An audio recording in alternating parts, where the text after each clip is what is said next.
Hai, selamat datang di Sedang Viral bersama saya Gracia Bern. Teman-teman, belakangan masih ramai diperbincangkan soal melemahnya nilai mata uang rupiah terhadap dolar.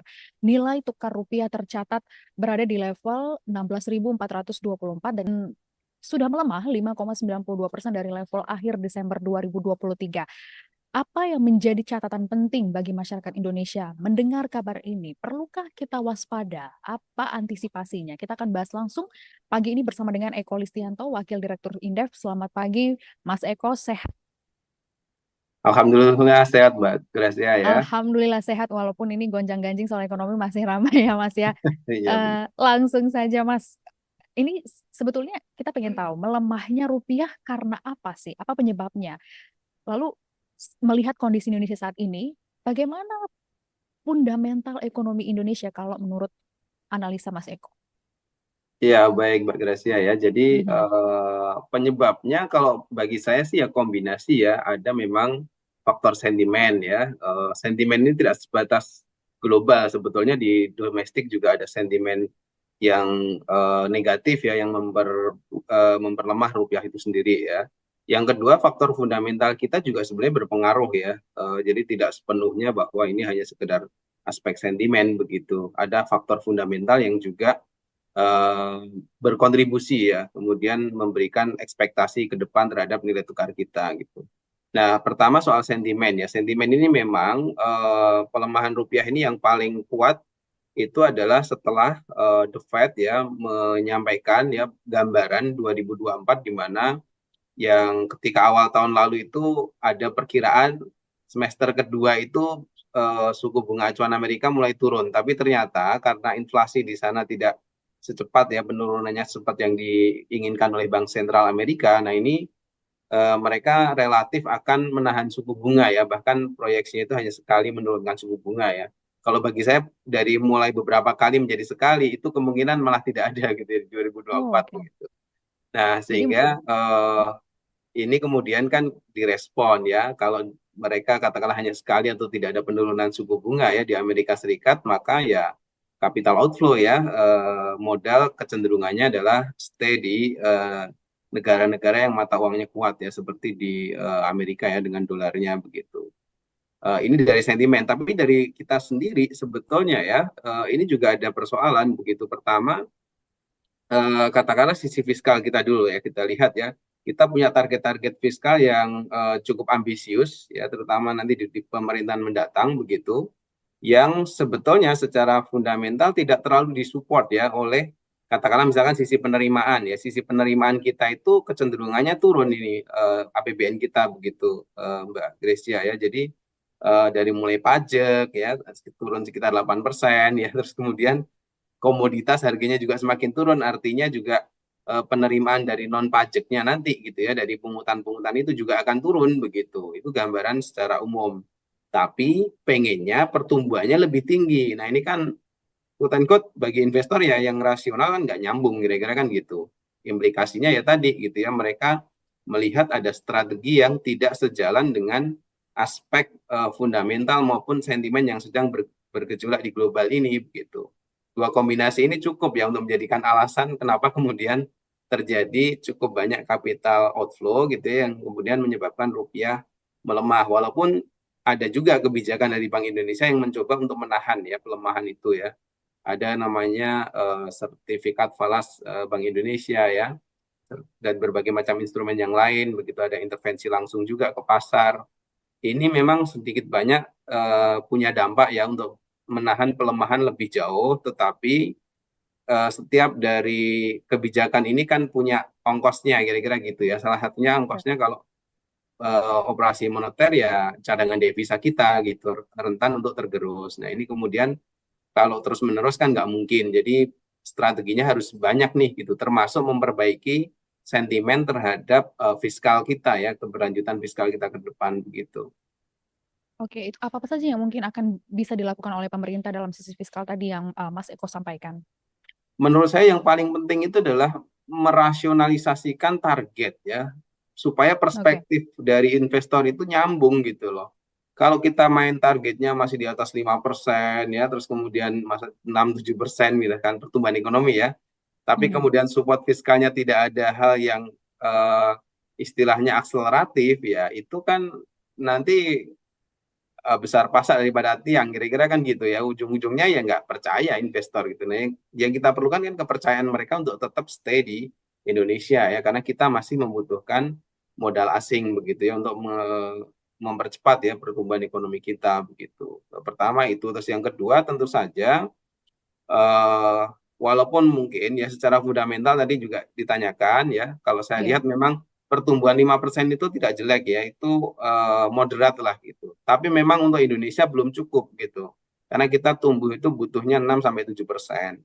Tetapi dalam situasi hari ini ya tumbuh 5% ya sudah cukup baik sebetulnya begitu. Tapi tentu ya tadi ya dengan beberapa fundamental sebenarnya masih terjaga ya, inflasi kita juga masih dalam target, ini juga sebuah modalitas yang baik begitu, tetapi kita harus lihat bahwa antara fundamental dengan faktor sentimen yang lebih dominan memang sentimen pada hari ini begitu, sehingga ya cara mengatasinya menurut saya ya oke, kita bisa menyampaikan fundamental-fundamental kita ke publik ya, terus-menerus sampaikan itu mungkin akan sedikit banyak membantu, tetapi rasionalitas target tadi juga penting ya. Misalkan kalau setting defisit anggaran apa iya gitu ya, harus dipaksakan ke 2,82% tahun depan begitu. Itu kan salah satu kemudian kan menjadi ekspektasi. Iya. Investor tahu nih tahun depan Indonesia akan lebih banyak ngutang nih gitu kan. Kalau Mhm. lebih banyak ngutang ya mereka akan coba ini ya, mainin dari hari ini kan suku bunga itu gitu, karena tahun depan kita pasti butuh banyak pengeluaran ini begitu. Jadi kira-kira begitulah sisi ininya ya, sisi istilahnya strategi-strategi jangka pendek yang antara investor ya merespon kondisi ekonomi Indonesia begitu. Oke, Mas, dengan faktor-faktor yang tadi yang Mas sebutkan, melemahnya rupiah ini akan mempengaruhi apa saja? Lalu nanti barang apa saja yang akan mengalami kenaikan harga ke depannya? Oke, jadi Mhm. sebetulnya di level produsen ya di Mhm. industri-industri hari ini itu makanya kalau kita tanya ke industri itu pada menjerit lah gitu ya, agak Ya. keras itu ngomongnya gitu ya ke pemerintah. Itu karena memang mereka itu sudah merasakan beban ini dari beberapa bulan yang lalu ya, bahkan mungkin dari awal tahun lalu begitu, bahwa ada kenaikan dari biaya produsennya. Jadi ketika mereka ngimpor bahan baku begitu ya atau bahan penolong itu sudah harganya lebih mahal. Cuma mereka tahan-tahan untuk tidak menaikkan harga karena kan kalau naikin harga nanti bisa tidak kompetitif ya di pasar, Ya. kira-kira begitu. Konsumennya lari kepada produk yang lain. Nah, itu dia tunda. Tapi seberapa kuat mereka menunda ini kan ada waktunya juga gitu. Kalau terus-menerus apa itu barang yang mereka butuh konten impornya itu masih tinggi, itu naik terus harganya karena dolarnya menguat. Nah, Mhm. ini ya tentu mereka akan mentransmisikan, ya akan merevisi harga-harga jual produk mereka gitu. Ini yang kita khawatirkan ya. Mungkin sudah mulai terjadi nih di pangan ya, yang beberapa produk pangan itu mengalami kenaikan ya. Tapi sebetulnya ini sangat luas, tidak hanya di pangan ya, mungkin juga akan ada di energi, akan ada di produk-produk yang lain ya, termasuk juga produk-produk industri begitu. Nah, ini memang kalau rupiah melemah itu dampaknya ke semua sektor begitu Mbak Grace ya. Iya, Jadi betul. itulah situasinya ya. Mhm. Terutama sih itu sih yang paling dikhawatirkan begitu, dan ujungnya ya nanti pertumbuhan ekonomi bisa melambat ya karena tadi tentu tekanan harga itu akan membuat daya beli melemah, dari daya beli melemah ekonomi juga tumbuhnya lebih rendah. Iya, betul. Mas, kalau Mas melihat akankah pelemahan rupiah ini akan berlangsung lama melihat kondisi sekarang juga sentimen-sentimen baik domestik dan juga global ini masih panas-panasnya ya, belum lagi masalah perang, harga minyak seperti itu. Kira-kira akan dalam berapa lama ini akan terjadi pelemahan rupiah ini analisa Anda? Ya kalau dilihat sih ya memang Mhm. harusnya kalau sentimen itu hanya Mhm. temporer harusnya loh ya. Ya. Tapi faktor fundamental yang bisa meredam efek sentimen tadi itu tidak banyak pada hari ini gitu. Dan mungkin Oke. beberapa bulan ke depan juga tidak banyak karena pertama pemerintah akan disibukkan dengan pilkada. Ini dalam konteks biasanya politik yaitu akan lebih hingar-bingar begitu dibandingkan sisi ekonomi. Yang terjadi biasanya ya kebijakan ekonomi dinomor dua kan gitu kan. Apalagi konfigurasi dari kabinet kita itu kan sebagian kan menteri-menteri yang berasal dari partai politik ya. Gimana menang dulu kan kira-kira gitu ya ekonomi nanti kira-kira gitu. Ini bacaan investor secara real aja gitu ya, kita ngomong apa adanya aja gitu bahwa ya Akhirnya apa? Dalam situasi seperti itu ya quote unquote investor jangka pendek itu bisa bermain kan begitu. Karena kan konsentrasi terfokus pada pemenangan pilkada, kira-kira gitu. Itu aspek ekonomi politiknya. Nah, di luar itu, aspek fundamentalnya adalah biasanya di bulan-bulan triwulan 4 lah katakanlah gitu ya, Hmm. itu akan ada demand yang meningkat. Karena apa? Ada Natal, ada libur akhir tahun ya, biasanya juga ada target-target ya yang harus dicapai oleh industri gitu ya dan dunia usaha itu juga akan lebih menggeber lagi produksi mereka gitu. Tapi konsekuensinya adalah tadi peningkatan impor karena kita masih banyak tergantung dari produk impor. Meningkatnya impor itu pasti membutuhkan dolar yang lebih banyak ya. Dari tren rupiahnya gimana? Dugaan saya sih masih akan tertekan sampai akhir tahun begitu. Walaupun mungkin ada stimulasi pertumbuhan yang lebih baik ya nanti di triwulan keempat begitu. Tapi ya itu konsekuensinya memang rupiah kita mungkin masih dalam zona yang sering berfluktuasi ya sampai akhir tahun begitu. Oke, Mas, lalu catatan untuk saya pribadi dan juga untuk masyarakat lainnya seperti itu ya. Bagaimana masyarakat kemudian harus menata keuangannya agar bisa meminimalkan dampak-dampak ini, baik untuk sekarang dan juga ke depannya?